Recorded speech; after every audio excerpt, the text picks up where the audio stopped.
শোন তুই ক্যাচাল করবি তো, তুই আয় ডাবগ্রামে আয়, দেখবো তো কত বড় দম। তোর দম থাকবে, তুই বিজেপিতে না। তুই না বললি তোর গার্লফ্রেন্ডকে এসএমএস করলে বা কল করলে তুই কি ছিঁড়ে নিবি?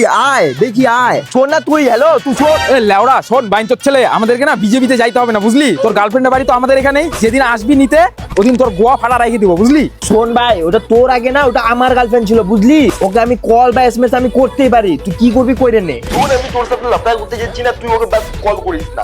তুই কি করবি রে, কি করবি? দেখবি তুই আমি কি করবো। আচ্ছা আচ্ছা তুই দেখা দেখা দেখা। কি রে বয় পায় ব্লক করিস কেন, হিজড়া নাকি?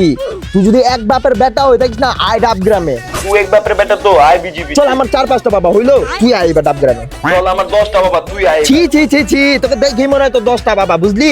এবার আমি সবাইকে বলবো আমার এক্স এর বয়ফ্রেন্ডের 10টা বাবা। শোন না, তোর কোন দাদা আছে, তোর কোন বাবা আছে, নিয়ে আয়, আমি একা 1v10 করবো। শোন না, তুই যে ওর সাথে রিলেশনশিপে ছিলিস, তারপর যে আমার সাথে ঘুরতে গেছিলি, এটা কি ও জানে একবারও?